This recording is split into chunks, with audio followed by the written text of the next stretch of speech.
Bom, falando um pouquinho para começarmos a nossa conversa sobre a reunião do Conselho de Segurança das Nações Unidas, vimos ali todos os países, quase todos, se manifestando contrários à operação de Donald Trump, inclusive Rússia e China se manifestando contrários à ação de Donald Trump. Não seria diferente, né? A gente estava esperando isso mesmo. O Brasil também se manifestou, vários países se manifestaram, uma reunião longuíssima. É aquela reunião, aquilo que a gente já disse, né?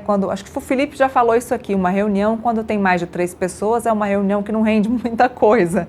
Então, é mais para manifestar um ponto de vista de cada um dos países, colocar o seu posicionamento. E a partir de agora, vamos ver como é que isso vai se seguir. Por quê? Embasado em quê? Foi minha primeira pergunta aqui para o Felipe hoje. Embasado em quê, Urian, os Estados Unidos podem julgar um presidente ou um ditador que seja, mas um presidente de um outro país? Embasado em quê? Embasado em que lei internacional um país norte-americano pode julgar um presidente, mesmo que seja um ditador latino-americano? E eu passo a pergunta para você. Pois é, né? Eles estão tentando embrulhar isso, estão fazendo um malabarismo para tentar justificar isso. Os argumentos, até mesmo para aqueles ataques da Casa Branca que foram feitos, eles têm lá a autodefesa contra o narcotráfico, o combate às drogas, a proteção da população norte-americana. Acontece que, e em nenhum momento eu quero relativizar a importância do combate às drogas, mas acontece que isso nunca foi internacionalmente falando justificável para você prender, invadir um país, prender um presidente, por mais que seja até mesmo um ditador. Não vem ao caso se a liderança é um ditador ou não é. E o problema é que se esse tipo de coisa começa a se tornar regra, aí qualquer potência, qualquer país que tenha capacidade de fazer isso, vai começar a invadir, vai começar a criar outros pretextos, seja uma questão sanitária, seja por questões migratórias, qualquer problema que eles disserem que é um problema, aí o direito, as regras internacionais, elas vão pelo ralo e tudo vai virar um caos. Então, domesticamente também, Neila, tem uma questão. Por quê? Porque os chefes de Estado, teoricamente, eles deveriam ter imunidade dentro dos Estados Unidos. Então, o que o Donald Trump, o governo norte-americano, ele tenta fazer? Ele tenta enquadrar o Maduro como se ele não fosse uma liderança legítima pelo fato de ter fraudado as eleições. Portanto, não reconheceria o Maduro como um chefe de Estado na Venezuela para aí sim conseguir fazer um processo contra ele. Felipe, vem participar da nossa conversa, do nosso bate-papo. Sua pergunta, sua conversa aí com o Urian, por favor. Urian, na reunião do Conselho de Segurança da ONU, algum ponto te chamou a atenção, pelo menos nas 3 principais potências, Estados Unidos, China e Rússia, né? Eu vi que teve uma parte lá que eu achei até interessante que os Estados Unidos, né, o embaixador dos Estados Unidos na ONU, virou e falou assim: a gente não está ocupando, né, um país como tem um aqui ocupando, né? Foi meio que irônico com a Rússia, né? Mas está rasgando as regras do direito internacional, a Carta da ONU, tanto quanto. Me chamou bastante atenção a hipocrisia, a cara de pau da Rússia em fazer um discurso de violação da soberania de um outro Estado, de respeito às regras internacionais, quase como se ela não estivesse fazendo nada disso. Pelo contrário, o que ela está fazendo é muito pior contra uma democracia ocupando, matando a própria população, mais de 1.200.000 soldados russos que foram ou mortos ou feridos, né? Então, não tem moral. E o que chama a atenção, eu acho que acima de tudo, é que se a gente olha para os posicionamentos, até acabei de fazer um desabafo nas redes sociais em relação a isso, quando a gente olha para o posicionamento de todo mundo que falou, pelo menos grande parte, Felipe, olha só, Estados Unidos tentando justificar parte dessa operação, quase como se estivesse ali numa cruzada democrática com o objetivo de levar a democracia para a Venezuela. Longe disso, é um estado que hoje ele é governado pelo Donald Trump, que ele mesmo já instigou a invasão às próprias instituições norte-americanas, portanto, ele mesmo despreza a democracia, ele concentra poder, elimina aquelas agências norte-americanas que, teoricamente, teriam ali a possibilidade de dividir o poder com o presidente dos Estados Unidos. Então, muito cara de pau por parte dos Estados Unidos. A mesma coisa em relação à Rússia. Aí vem a Argentina, se alinha automaticamente aos Estados Unidos, não porque...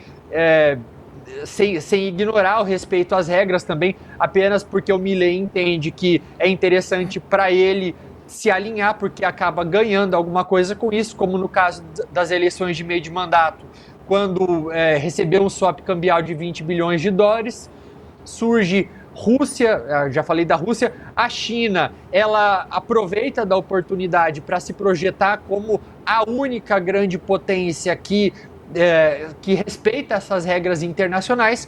Então, achei bastante válida a crítica. O Brasil, por mais que o posicionamento em si ele seja correto, ele seja aquilo que é esperado da principal potência aqui da nossa região, ele chega também contaminado. E por que eu digo que ele chega contaminado?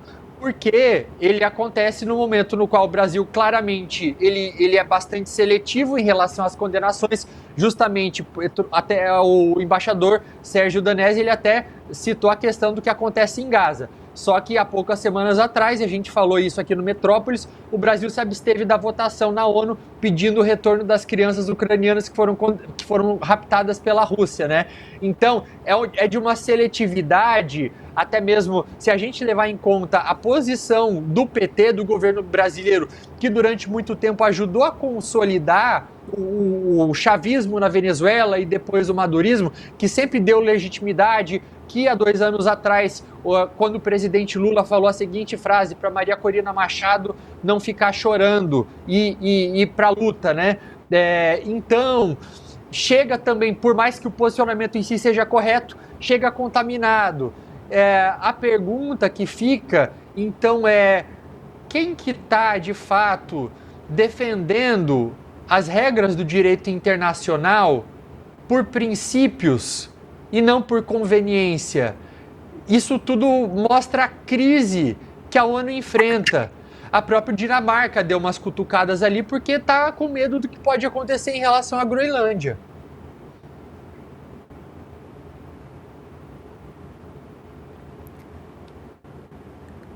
Urian, nos escuta? Estou escutando. Sim. Agora sim, travou. Agora eu escuto, Urian.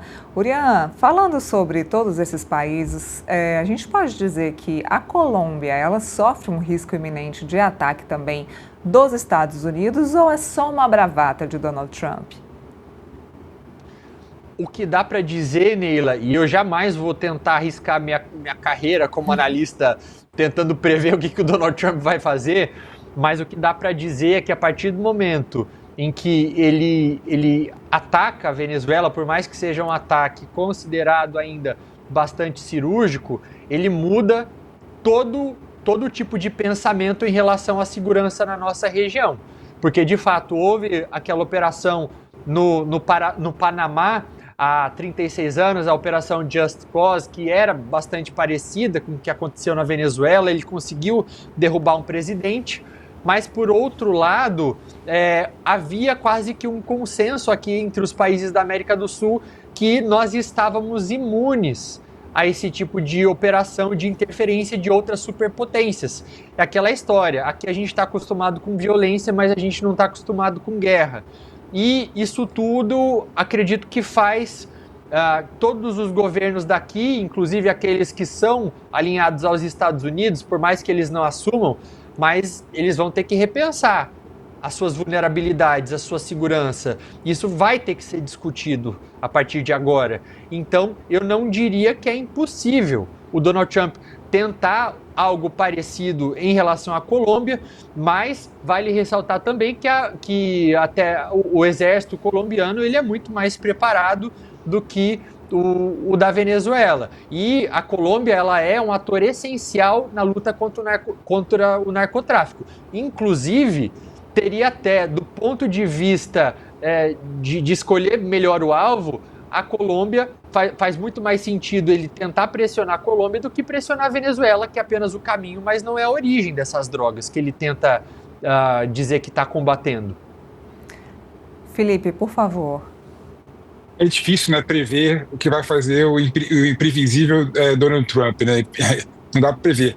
Mas um fator da Colômbia, né, que eu gosto de reiterar, é que a Colômbia vai ter eleição presidencial, se não me engano, em maio, né? Então é muito mais racional, apesar do Trump ser irracional em alguns momentos, né? É muito irracional ele fazer algum tipo de operação militar para tirar o Petro, considerando que 4 meses ele vai sair do poder, provavelmente, né? Então não sei se faria sentido. Aí tem um ponto que eu queria voltar contigo, que é a questão de Cuba, né? Eu acho muito mais fácil, pelo menos na questão do Marco Rubio, que é filho de imigrante cubano, e todo mundo sabe que ele tem interesse em Cuba, assim como os Estados Unidos, né? Você vê a possibilidade dos Estados Unidos ter algum tipo de operação em Cuba, especificamente? Ele já tem feito algumas ameaças nesse sentido. Isso que você trouxe do Marco Rubio é extremamente importante e é parte do pano de fundo para tudo isso que aconteceu na Venezuela, até mesmo porque se teve alguém nessa administração que durante bastante tempo defendeu um tipo de medida mais dura, foi justamente o Marco Rubio. E por que Venezuela, sendo que ele é filho de imigrantes cubanos? Porque ele entende que para a sustentação do regime de Cuba, Cuba conta com outros parceiros. Então, começou pela Venezuela para atingir Cuba, a partir do momento em que os Estados Unidos, e a gente não sabe exatamente o que vai acontecer dentro da Venezuela a partir de agora, mas tudo indica que deve haver, de acordo com as últimas declarações da presidente interina Delcy Rodrigues, deve haver algum tipo de cooperação, ou pode haver caminho para cooperação. Parte desse estrangulamento pode acontecer, inclusive, por meio do envio de petróleo que a Venezuela faz a Cuba. Então vai tentar sim, de alguma forma, pode não ser por ataques diretos, mas a situação de Cuba agora, ela com certeza, ela está mais difícil do que estava antes desses ataques.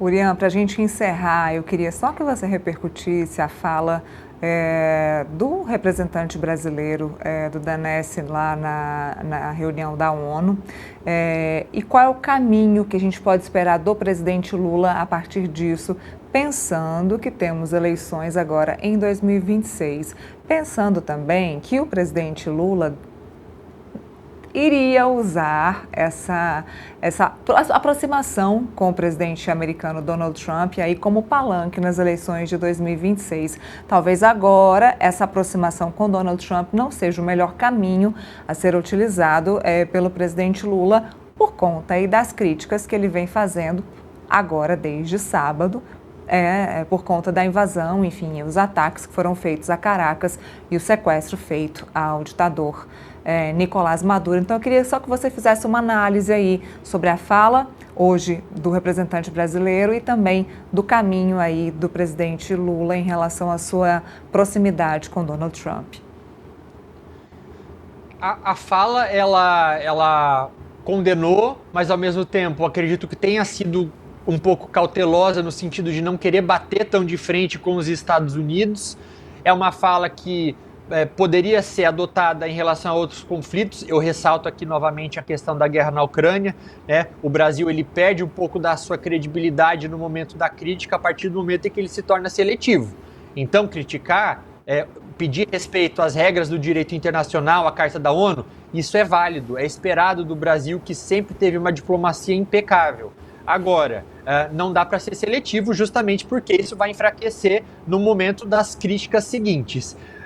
Em relação à aproximação com Donald Trump, eu vejo que o desafio para o presidente Lula é tentar... Ele tem o calcanhar de Aquiles dele, né, Neila, em relação à Venezuela também. Então, ao mesmo tempo que ele condena esses ataques, ele não pode parecer que ele está passando pano para o Maduro. E a gente sabe qual que foi historicamente a postura dele em relação à Venezuela, a Cuba, ao Irã, à Rússia, ele tem uma simpatia inexplicável por esse regime. Acontece, por esse tipo de regime, acontece que de alguns meses para cá, eu diria até de 2024 para cá, quando acontecem as eleições fraudadas na Venezuela, ele entende o custo eleitoral, o custo político doméstico dessa proximidade com Maduro, quando inclusive ele estende tapete vermelho para o Maduro, né, no ano passado, acredito, ou 2 anos atrás. Então, ele tem que criticar ao mesmo tempo, e esse é o grande desafio, ele tem que criticar pedindo respeito ao direito internacional, ao mesmo tempo em que ele tenta não se vincular ao Maduro, sendo que já existe um vínculo forte por parte da população, pelo menos a população percebe que existe um resquício ali de vínculo, e também ao mesmo tempo em que ele não compra uma briga direta com o Donald Trump. Por quê? Porque ele demorou muito para o Brasil conseguir estabelecer um canal de diálogo com os Estados Unidos, um canal que era monopolizado pelo bolsonarismo até pouco tempo atrás. Então tem que criticar, mas está andando ali numa corda bamba. Muito bem, Urian Fancelli, obrigada mais uma vez. Sigamos acompanhando, né, próximos dias.